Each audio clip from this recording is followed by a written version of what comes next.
Hello and welcome to IMA Talks, the podcast where we talk nerdy about massage and with massage therapists from all over the world. I found a very cozy and quiet place on the first floor here at the IMA World Championships of 2024 in Copenhagen. And I look so much forward to meet and talk to interesting people that are taking place on the blue couch in front of me. Native English speakers, please be patient and gentle with me, with us, because there's so many good points and so many nice things are said. Give it a try. Enjoy. Can you in a bit formal way present yourself to the listeners? Hi, my name is Ryan Hoyme, but most people know me as Massage Nerd. And I've been in the massage profession since 1997. I've worked in many different areas. I've taught for over a decade, wrote a few books. I have a large YouTube channel with over 5,000 videos and 300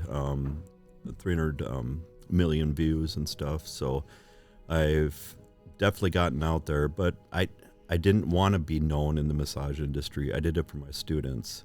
So that's the main reason why I actually started the YouTube channel, and my website, massagenerd.com, is just to help my students remember everything, because I just give out too much information all the time. And I just thought that would be a great way to have them retain all that information then. Okay. Ryan, how did it start for you? How did you end up in the massage world? This is kind of a funny story, but my mom, she has fibromyalgia, and for many years she received regular massages, and she hated paying for massages. So she kept trying to talk me into being a massage therapist just so she didn't have to pay for massages anymore. And I eventually listened to her. So I always say you eventually have to listen to your mom. So that's the only reason I got into the massage profession, is because of my mom.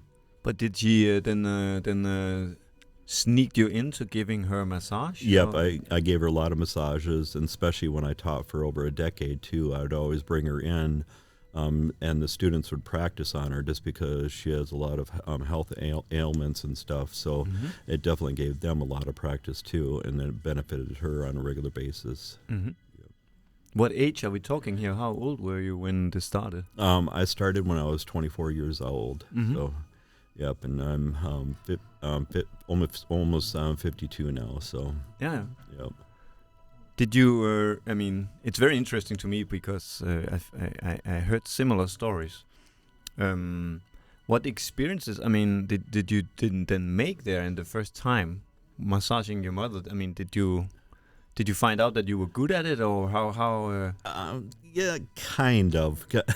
So the thing is, when I was going through massage school, I got yelled at all the time just because I would create my own techniques. And the thing is, I was not too much of a rule follower, so I didn't stick to a certain routine all the time. But there's one of my professors that I loved, and she kept pushing me to go outside the massage table, if you want to throw a pun in there. Yeah.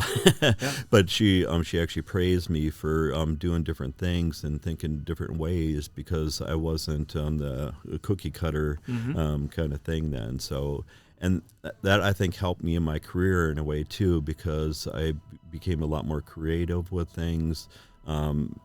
Developed more massage techniques, helped out with my students a lot more too. But that's how I decided to teach, is more like how she taught me then, because I really pushed my students to think for themselves and not to actually do everything that I do. I want them to be their own person too. Oh, that's a very nice topic we are hitting here. How would you describe your teaching then? Let's get a bit nerdy about that. Yeah. I sit with the biggest nerd of them all. Yeah. So, but how would you describe that? This mixture. Yeah, with the mixture and stuff, I also used a lot of humor in when I teach, because what I've noticed is when they're having fun, they're more likely to learn and retain things a lot more too. And I would always demonstrate a technique, make sure they demonstrated it right away afterwards, and sometimes even place my hands on top of theirs or their hands on top of mine to actually show them what the techniques are. So I was more of a hands-on person, so I wasn't one of those instructors that just go do this kind of thing, sit in the corner. I was in their face all the time and stuff. But the thing is, what I've noticed is a lot of the therapists that are very naturally skilled, a lot of times didn't even get into the profession afterwards. So the things, the average therapist I call, were kind of just getting by and just retaining some of the massage techniques. They really wanted to strive to get even better and better and better with their massage and stuff. But sometimes when the therapist just feels so confident, they're just looking for that perfect job, and it's not going to come. It's going to take a long time. So that's why I always say, just you got to get your hands oily. So I'm a dad, so I use a lot of puns and stuff. So yeah. Oh yeah. Who would you? I mean, it's, we're touching many things here. Yeah. Who is the? I mean, it's a weird word. Typical person who learns massage. Do you think? I mean, that is. Back in the day, back in the early 2000s, it seemed like a lot of 18, 19, 20-year-olds were really getting into the field, because that's when, in America, a lot of colleges started having massage programs. Okay, before, it was more is called mom and pop massage schools. But in the early 2000s, it started to be like community colleges, regular colleges and stuff. And we saw a lot of 18, 19, 20-year-olds. But later in my career, I noticed a lot of people in their second or third career getting into massage. Yeah. So they kind of got burnt out in what they're doing. And it seems like a lot of nurses typically will go into massage therapy, just because it makes sense, because they do have the medical background and they're prepared for that then too. That is, I see the similarities. I can see there's the young and the more experienced. Yep, exactly. How did you get involved here with the IMA World Championships? A funny story is Yeppe, he emailed me asking if I wanted to come and help out with World Championship Massage. And I responded really soon after that, and he was really shocked that somebody would respond, because he held it in Denmark before, but it was for people in Denmark. But then in 2017 was the world one. So in 2016, that's when he reached out to me, and he's thinking about doing the world one, and I thought this is a really cool idea. Yeah. And over the years, I've gotten some pushback, especially from American massage therapists, and just because we don't think of it as a competition at all. But for myself, I'd look at it little bit of competition, but also to learn different things. I'm meeting so many amazing people, so many different amazing styles, everything. I mean, I couldn't hope for anything better. All the experiences I've had throughout all these years too then. So I've made lifetime friends just from going to these events then. So. Yeah, very good point. Yeah. I like the thing you say about it's very difficult to make a championships about something like massage. Yep. Yep. This I find a very good point. You have your own massage practice also, or? I do, but I also do a few other things too. So my main job, I do hospice massage. Some people aren't aware what hospice is, because it's really popular in the United States. It's where patients that have a diagnosis of 6 months or under that they're going to live. Yeah. And then they're signed up for hospice services. So nurses come into their homes or their facilities where they're at. I give them massages on a regular basis. We also have like music therapy and chaplain and social work and certified nursing assistants, helping all these patients going through. the dying process, if you want to say, because the thing is, sometimes they just don't have a lot of support during that time too. And our main thing is to try to control as much pain as possible too, because especially patients with cancer typically have a little bit more pain. So that's why massage is definitely beneficial for those patients. But I really love it. A lot of people say, how can you do it? Isn't it depressing? So many people are dying on a regular basis. But the thing is, I want to do as much as I can for them as the time that they have left on this earth then. Oh yeah, but it seems to be massage is about pain. And if there's any place that makes the most sense, it is the thing you described there. I have not heard it practiced in Denmark. Of course, it's definitely taking place, but not like you describe it. So it's a wonderful thing. Can you describe a little bit how that takes place when you meet a person in hospice? How I can also imagine some people are not very communicative. Right. And the nice thing is sometimes they have family members around, so I can ask questions. And before the nurse has to actually give me a referral to give them a massage.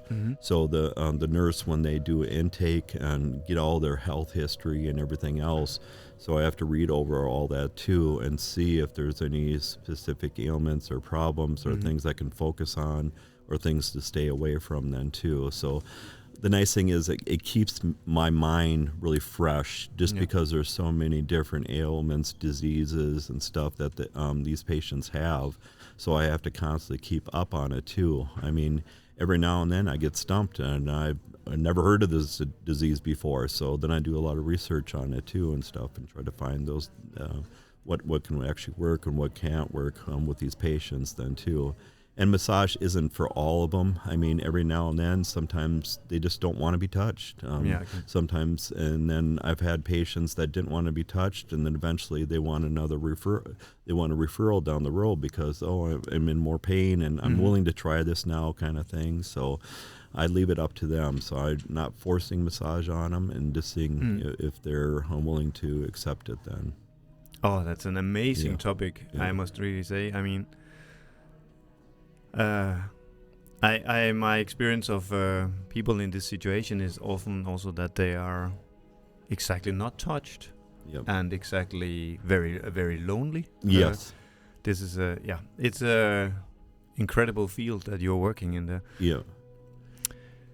And then before that, I worked in a hospital, so I did inpatient massages. So I know over in Europe, they don't have a lot of massage therapists working in hospitals, but in the United States, it's starting to get a little bit more popular. So the nice thing is, even soon after people have surgeries, we're giving them massages. So not necessarily on the areas that they had surgery, but other areas in like the feet or the back or areas where they didn't have the surgery, just to help relax them. So it's just another way, because a lot of times they're on so many pain medications and sometimes they're not working, but they usually use another option to give them a massage too then. So. Oh, yeah. It's really making a lot of sense. I think it's also one of the incredible benefits of being here at the World Championships, because I meet so many different things that I'm not meeting every day. And sometimes when you're just having your daily practice, you forget to a little bit to be curious and maybe push your things a bit. I have always been wondering, why are there not massage in the Danish health system? Yeah, I will just go on wondering, but now I just woke up a bit again. Thanks for that. I think we had a good talk, long talk. I just say thanks for the. I hope to see you again next year. Yep. Yeah. And enjoy the last half day here in Copenhagen. Are you staying longer or? Yeah, for a couple more days. So the weather is not fantastic now, but it's like Minnesota, because I live in Minnesota in the United States, so it's kind of feels like us. Feel like home. Yeah. Thank you. Yeah, thank you very much. I really appreciate it. I hope you really appreciated that too. I did. And I learned a lot. I learned about Ryan's mother that, like many of us, loves massage. I learned about the American health system and about Ryan's very, very important job in the hospice. And I learned about Ryan's YouTube channel, Massage Nerd, which I immediately checked out and found so many useful tips. And I really recommend you, if you want to know about massage, to go to Ryan's YouTube channel. Thank you for listening to this podcast, and thank you IMA for making all this possible.